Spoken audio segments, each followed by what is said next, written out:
Maria-Kristina, thank you so much for being on the show. Tell everybody who you are and what you do. Hey Andy, thank you so much for having me. My name is Maria-Kristina Hayden. I am the founder and CEO of OUTFOXM Inc., which is the first niche consulting firm in the world focused on cyber wargaming and helping companies prepare for cyber attack. But what I also love to do, and what I spend a lot of my not free time doing, is educating individuals and families about cyber threats and cyber attack, because it's not just corporations and CEOs that need this information. It's everyone. How I kind of got into this was background in the United States government, in the intelligence world, looking at global cyber threats as an intelligence officer. And then I went to Wall Street to help a major bank, Bank of New York Mellon, stand up some of their cyber intelligence capabilities and their cyber wargaming capabilities. So this has been my life and my passion for a number of years now. And I'm really happy to be here with you to talk a little more about it.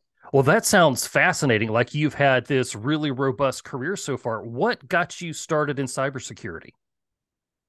Good question. I first got started when I was at university in Washington, D.C. I was at Georgetown and I had a couple summer internships. They were both cyber related. One was at the consulting firm Booz Allen Hamilton. The other was on Capitol Hill on the House of Representatives. And they both had to do with cyber research projects. And what I discovered was that no one had the same definition of cybersecurity, and all of these very important adults in power, right, from my perspective as a college kid, Right. nobody could agree on what this was, where it was going, what should be legislated about it and around it. And I found that fascinating. I was enjoying what I was learning. And then with the added element of this is clearly pretty new, this is going to be important, and there seems to be a lot of work to do. Those things just inspired me to learn more and dig in, and that's where it started for me. I guess I kind of run towards chaos in some ways, which is, I don't know if that's good or bad, but Right. Well, it's funny. You were talking just a minute ago about how, you do work with companies, but you also like to educate individuals, and families are a lot of times about chaos. So, when thinking yeah. about, parents and their kids, how can parents raise their children to be smart digital citizens? This is a very important question, Andy. And while I don't have kids of my own, so I can't speak from firsthand experience, I coach a lot of parents. I speak to a lot of parent groups. I speak to a lot of children of all ages as well. And there are a number of things that parents can do.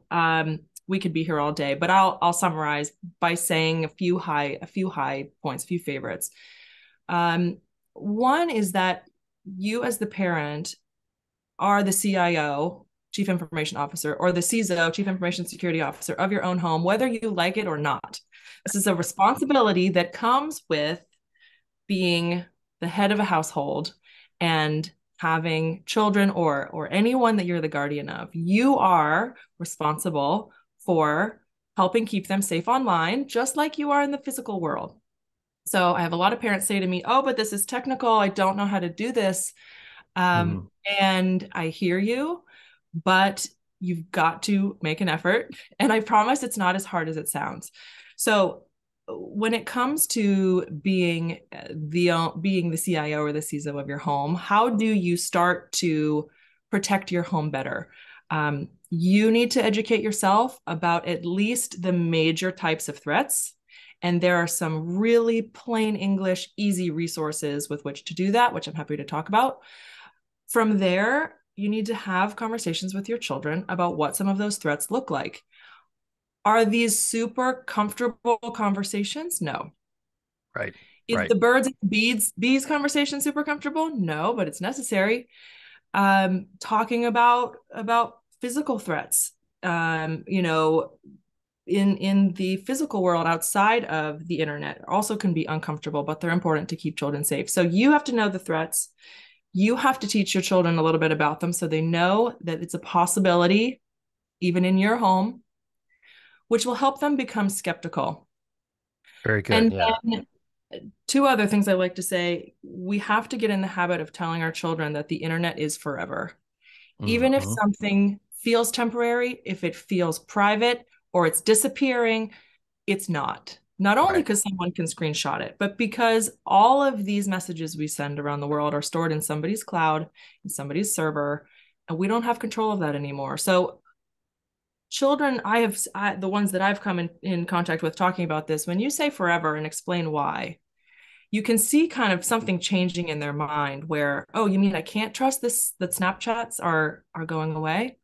Um, so then finally, last one is make sure, do the best you can in conveying to your child that you are always going to be on their side, even if and when they come to you with a major mistake, even if they've broken a rule and they've talked to someone online, they've shared a photo with them, even though you told them not to.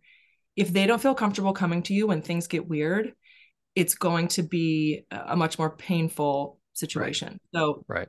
those are some of my top points. Yeah, and I agree with everything that you just said. And I think probably I'm glad you said that, the first thing you got to do is you got to take responsibility for this Yeah. thing that's in Yeah. your home. You've invited the internet into your home. I mean, I'm Yep. older than the internet. My parents didn't have to really worry about this when I was 5 years old because it just didn't exist. But today's parents, we've got to really own up to that. So for the person who is like really intimidated, who was overwhelmed by the technology stuff, what are some plain English things that you would suggest that parents do to be able to feel more comfortable and talking to their kids, educating their kids, and educating themselves? Absolutely. One of the reasons why I started OutFoxM was to help broadcast these important threat messages out in plain English. So I was inspired by things like SANS, SANS. It's one of the Mm-hmm. leading cybersecurity training organizations. They have a fantastic newsletter. It's monthly, if not more frequent. It's called Ouch. The Ouch newsletter is security awareness that anybody can understand. It's like cybersecurity for dummies, but it isn't cybersecurity like how to fix your computer. It's here's what the latest versions of ransomware are looking like Mm-hmm. Mm-hmm. and your three most important steps. So if I'm a parent, I am signing up for the monthly Ouch newsletters to just start to familiarize myself with the lingo, the kinds of threats that security researchers are noticing. Um, and from there, be able to translate to kids. Another group is CISA, the Mm-hmm. Cybersecurity Infrastructure Security Agency. CISA has terrific resources for parents. They've got an entire section of their website where you can sign up for a newsletter, get one weekly, and without much brain power at all, really start to understand what our kids face, what our families face, what our home networks and devices face.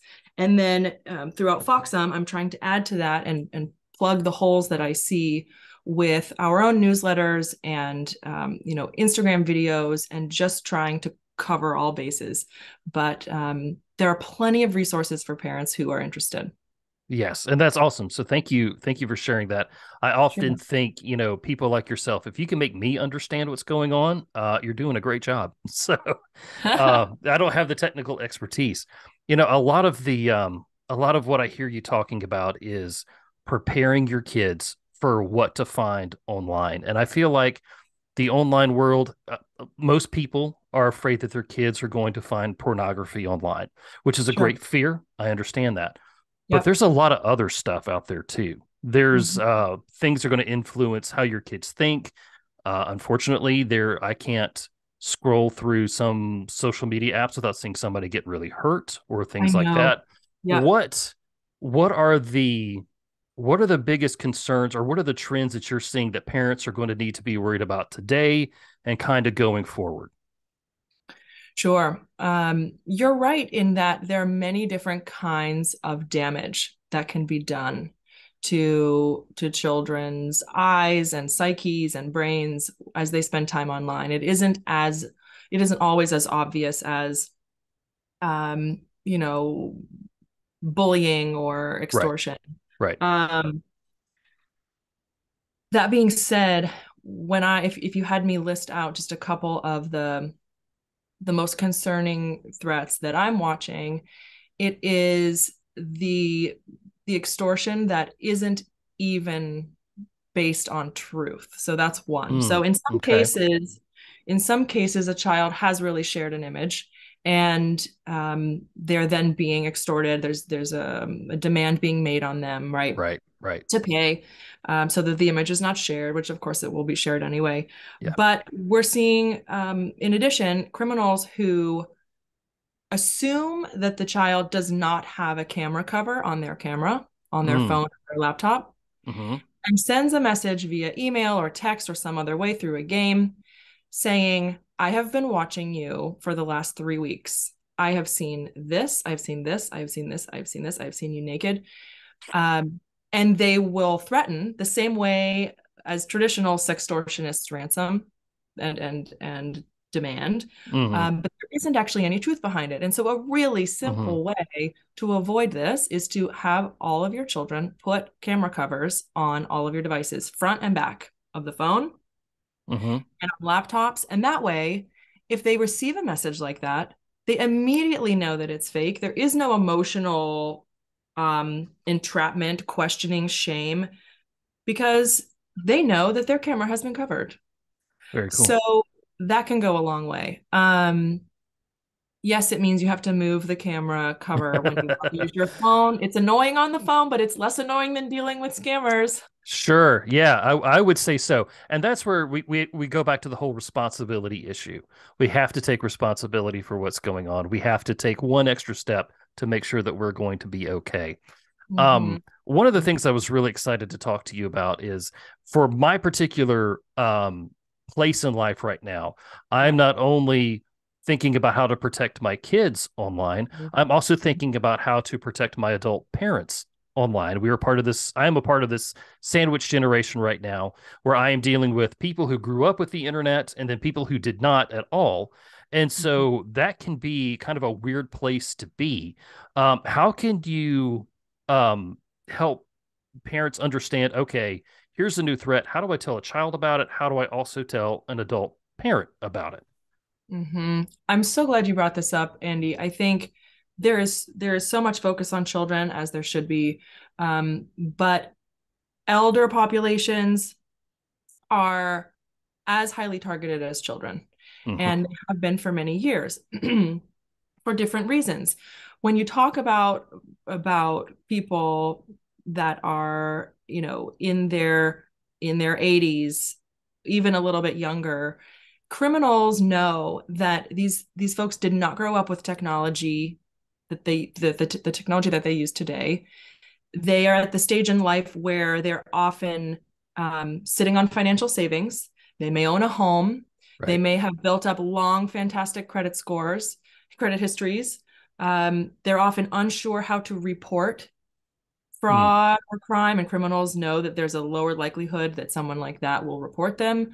And often, and this breaks my heart, but these populations are often too embarrassed to admit a Yeah. mistake to their friends and Yes. family because they're afraid they'll get their computers taken away, and that their family will no longer trust that they are capable of handling their own financial affairs and their own technology. So they make a mistake and then they hide it. But yes, tech support scams, people claiming that they're going to fix your devices, romance scams, people sending romantic snail mail, government impersonation scams, charity scams. They target this population. So as a child, as the son or daughter of someone in this age range, I think there are two categories of things to think about. Mm-hmm. Um, One are things that they should know about and habits that they should start to build. And then the other things are things that we, as the children, can take control of on their behalf. Mm-hmm. So, first category of things that they should know, just like we sit down with our children after we better understand the threats, we should be sitting down with our parents, explaining that this is real. Even though it seems like it's from a movie, this is happening to people your age every day. And you don't have to be a millionaire to be attractive to cyber criminals, right? So that's the first step. Um, and like you do with your children, tell your parents, implore them to feel comfortable coming to you if anything suspicious is going on, that you will not immediately snatch their technology away from them. They can trust you to help them figure out a problem or try and reverse the damage. So that's them starting to understand the risk and start to be a little more skeptical, those kinds of things. What we can do, there's so many things we can do. Thinking about phone calls, thinking about snail mail, which that population cares about and loves, and online, phone, ensure their phone has a caller ID Yep. enabled. It's Mm-hmm. not a 30-year-old phone. It needs to have caller ID and they need to get in the habit of looking at it. And if they don't know who's calling, do not answer. Wait for the voicemail.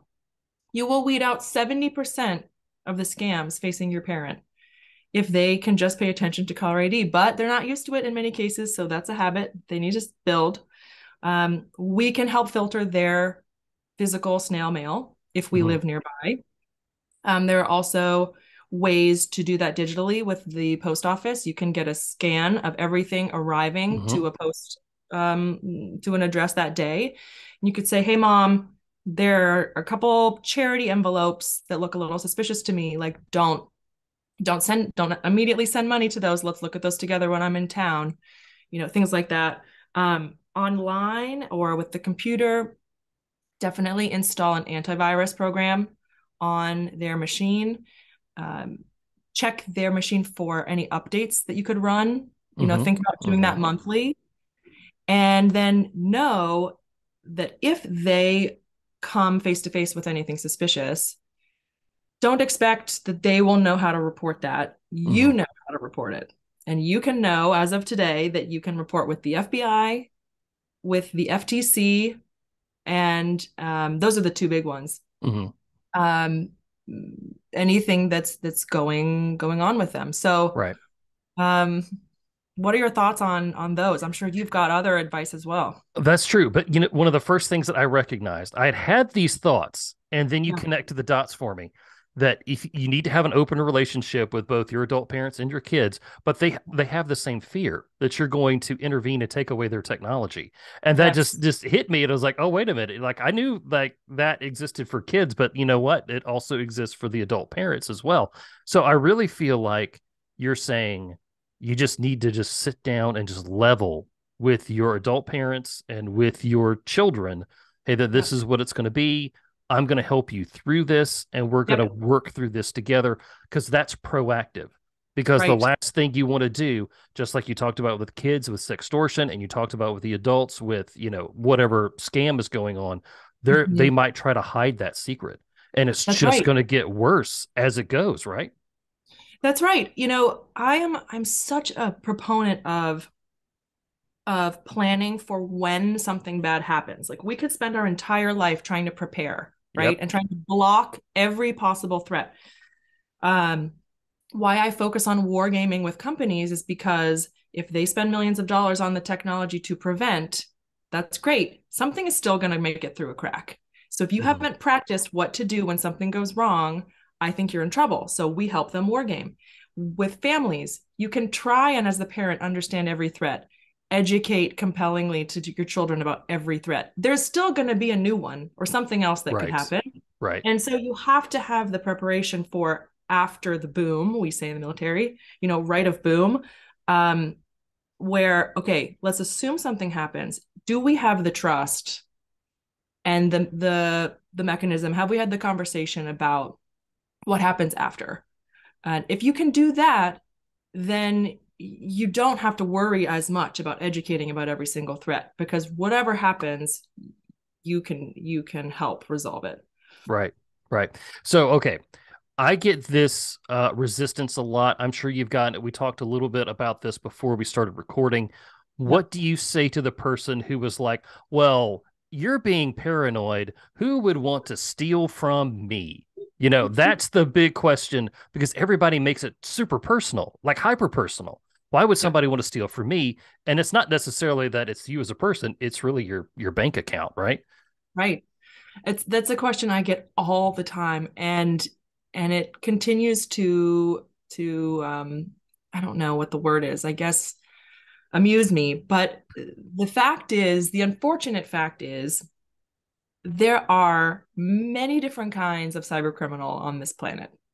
And for every type of company and for every personal demographic, there is a criminal that thinks that is their ideal target.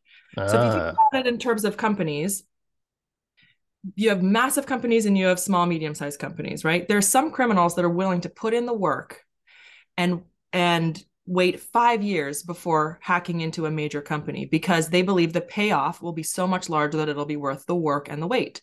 You have other criminals that say, I don't want to wait that long. I don't want to work that hard. I'd rather hack 100 small companies Hmm. because I believe that payout is a better use of my time. So it's the same thing with criminals at an individual target level. Some criminals are going to go after the very high net worth folks, and some would rather try to hack 10,000 people out of $50. The math is attractive in both cases. It depends what Hmm. avenue the criminal wants to take. So when people say to me, they're not going to come after me, I say, do you have a wallet in your pocket? And they say yes. And I say, do you have a bank account? And they say, well, yes, but there's not much in it. And I say, that's all they need. Yeah. Do you have a social security number? Well, Hmm. yes, of course. Okay. And I start to play this game and I start to list off a couple of things, and then pretty quick they stop fighting me. And they realize that those things independently, but also assembled are very powerful. Hmm.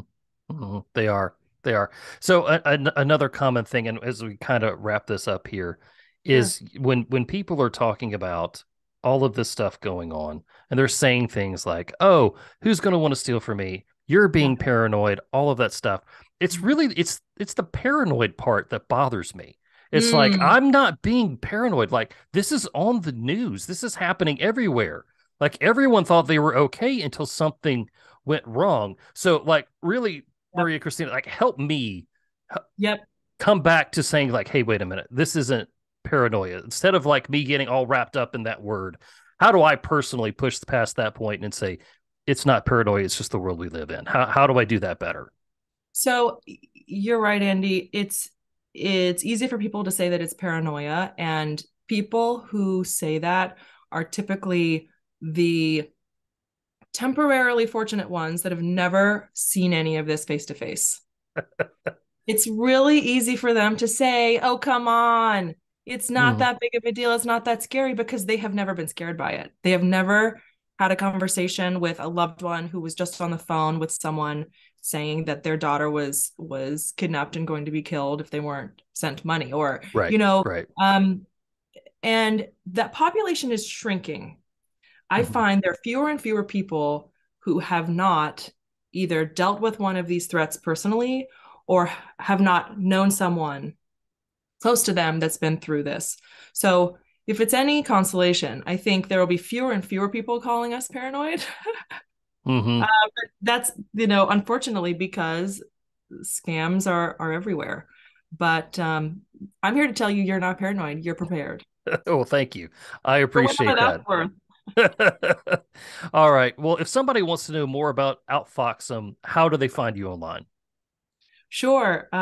We primarily educate at the moment through Instagram and Facebook, small bite-sized tips and tricks for families. Starting up the YouTube channel, so you can find videos there. The tag is always at OutFoxM. And then on the outfoxm.com website, there's also a hygiene quiz and a way to sign up for our email newsletter. So depending on what you're interested in. Very cool. Now, before I tell you goodbye here, I always get compliments on my logo and my branding and stuff like that. I really like the name Outfoxum. I like your logo. Just from one entrepreneur to another. Like, how did you come up with that? How did that happen? Thank you. I love your logo. Oh, thank you. And I will ask you the same question either now or later. But thank you for the feedback on Outfoxum. I really spent a lot of time brainstorming for this. I wanted something that conveyed action, that conveyed um, specifically street smarts or kind of cunning against an opponent, and something that was ideally one word or two. And my process is writing out descriptive words, Hmm. just hundreds of them, how I want to make people feel, what the outcome of learning this content should be, just all kinds of descriptive words. And then I partially do it, this may sound strange, when I'm sleepy. So I have this side hobby where I like studying how the brain works. Hmm. And Me there too. are a lot of studies that, okay, so there are a lot of studies that show you have some of your best and most creative ideas right before you go to sleep and right when you wake up because there's less Hmm. noise in your brain, Okay, that makes sense. brain Makes waves sense. and all these things. And so I had been writing out descriptive words and brainstorming for many days. And I decided to do a little brainstorming session right before bed. And all of these things together created OutFoxM.